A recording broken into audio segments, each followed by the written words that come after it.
Hi, I'm Sarah, and I make videos about sewing and styling a handmade wardrobe, and it's time for another mailbag where I answer your questions. In case you are unaware, I have a thread in my community tab where you can ask me questions and I will answer them every other week on a video like this. And I will leave a pinned comment to this video so you can easily find that thread in case you want to ask me any questions. I'm going to answer 2 questions today, and both of them are centered on purchases. So let's just get right to it. The first question is from Stephanie Cruz 8260, and her question is, where do you buy your knitting yarn and needles? So I'll talk about yarn first. I actually just placed a few orders. I kind of am failing at my low buy. I think I've been panic buying because of all the tariff stuff and trying to buy things before the prices go up.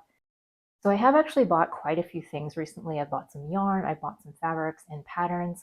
Let me know in the comments if you want to see a haul when all of those things come in. I'd be happy to share them with you, but at the same time, I'm also not trying to encourage consumerist behavior. So let me know if you aren't interested in seeing that as well. But anyway, I did just make a fabric purchase from Webs.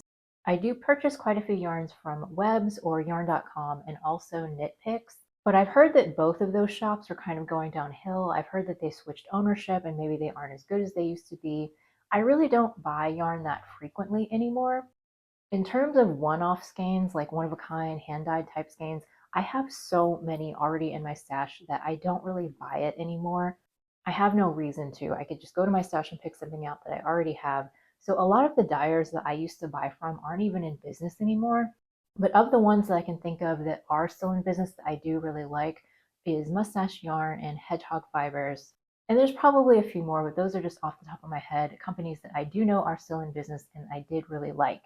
Now, in talking about buying yarn for sweater quantities, I made a decision a couple of years ago to stop buying like heritage breed yarns and hand-dyed yarns and stuff that's just really expensive for sweaters, because I was just finding that I was spending, like $200 to $300 on yarn to knit a sweater. I'd make up a sweater and it would take me years and years to get my cost per wear down to the point where it's actually worth it to me. So now I try to stick to more basic commercial yarns in terms of making sweaters. So that's why I purchase from places like Webs and Knitpicks, because they do have some quality basics. I don't like knitting with synthetics. I pretty much only like wools and cottons and alpaca, things like that. So I think I'm just going to throw that one to you guys. Please let us all know in the comments where you make purchases for high quality natural fiber yarns. I'm sure we would all like to know. And if there's some source that I am not aware of, I would love to know that too.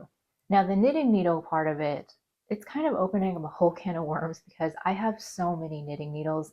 I haven't purchased new knitting needles in probably a decade just because I basically have every single kind that you could possibly want.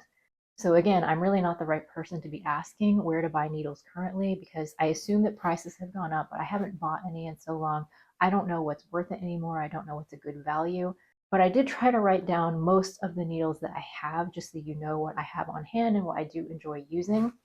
So in terms of brands, I have Knitpicks interchangeable needle sets. I have both the wood and the metal. And then I also have a bunch of individual sock needles, both DPNs and circulars. I have a bunch of the Knit Pro Carbons needles that I use for sock knitting. I have a couple of Hiya Hiya interchangeable sets. I have one that is wood or maybe it's bamboo, I can't remember, but I have like more of a natural material, and then I also have the metal set. I only have the smaller sizes. Those ones come from like sizes 2 to 8, and then they also have a larger set that's like 9 to whatever, I don't know. I hardly ever knit with the really big gauges, so I stick to the smaller sizes, but the Hiya Hiya metal interchangeable set is my favorite interchangeable needle set. I also have a interchangeable set of Chiagoo bamboo needles, which I do not like. Those are a little bit too sticky and the yarn gets caught on them and the points are a little bit blunt. So I only use those if I can't find any of my other needles, which does happen sometimes. Then I have an interchangeable set that is from Knit Pro. It's a wood set and the cables are shorter. It's basically meant for knitting hats. I believe that one is like from size 4 up to size like 11 or something. And I do really like using those for knitting hats because it's more comfortable. They're more like a 16-inch size, so it's easier to use than the longer needles. I have a bunch of sock knitting needles that are kind of random brands. Like I have some Addies. I have the metal Chiagoo sock needles, and those are my favorite sock knitting needles, the red cord Chiagoo metal needles. I have a bunch of like the Susan Boye metal sock DPN sets that I never ever use. I don't even know why I still have those, honestly. And then I'm not sure I still even have it anymore, but at one point I did have the plastic Denise interchangeable set. It was the first interchangeable needle set that I bought. I think it might have been one of the first ones on the market, but it's really terrible. The joins are like really, really thick and it's hard to move the cords. So I never use that anymore. I haven't used it in years. Like I said, I might have gotten rid of it. I don't remember, but I did have those at one point. So those are all the knitting needles that I own. The teal deer version is that the Chiagoo sock needles are my favorites, the metal version. And then the Hiya Hiya metal interchangeable circs are my favorite interchangeable needles. Hopefully that's helpful to someone. I think those are probably still available to buy today. So I really hope that answered your question. The next question is from DLG 1603. And the question is, how do you choose fabric for your projects? Where do you shop for fabric? Do you make a muslin before sewing up the final garment? So at least for today, I have a fairly sizable fabric stash. So my first step is to always go to my stash and shop my stash first. For most of the things that I bought, I had a specific project in mind at one time, but I'm really notorious for changing my mind about things. And so I don't always have a plan for all of the fabrics that are in my stash. So if I find a pattern or a garment that I like and I want to make something similar, I will go to my stash first and see if I have anything that will work. And when I do make fabric purchases, I really try not to buy too much fabric at one time.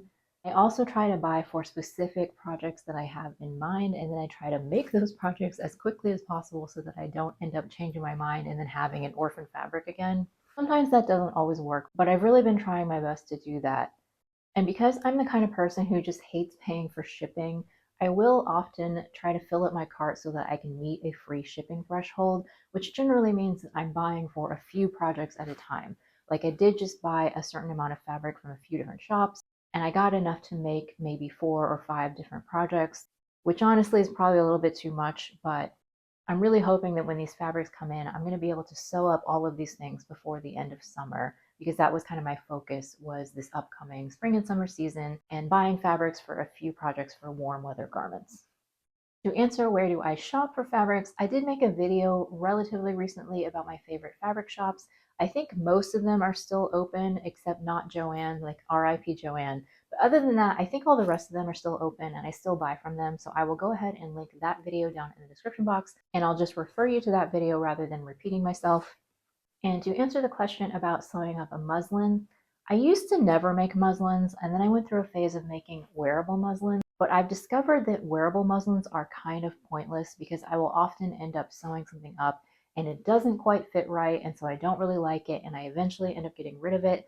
So now when I'm sewing a pattern that I've never made before, I really do try my best to sew up a muslin, and just like a fitting muslin, not something that's meant to be worn, to make sure that it fits properly. And then if it's something that's particularly tricky for me to fit, like a pair of pants, then I will often make a muslin, like just a fit muslin, and then I'll sew up a test garment.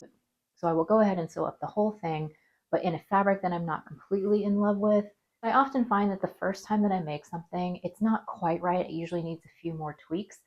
So I'll make up the test garment and wear that a few times so that I can figure out what changes need to be made. And then I will go ahead and make a final garment using my precious, expensive fabric that I wanted to use. I really just want to try to minimize mistakes as much as possible so that I can have the end result garment that I really wanted be as perfect as it can possibly be. And I did just put out a video about the Helen's Closet falconer pants that I made a test garment for. So in case you missed that one, I will refer you to that video as well down in the description box. So thank you so much to Stephanie Cruz and DLG for asking me the questions. Your questions is what keeps this series going. And just a reminder that I will put the link to the questions thread in a pinned comment to this video in case you have any questions for me. I will answer them in a future video. Thank you so much for your support. I really appreciate it. If you liked this video, I would really love it if you would give me a thumbs up because it helps more people find my channel. Thank you so much for watching, and I'll see you in the next one.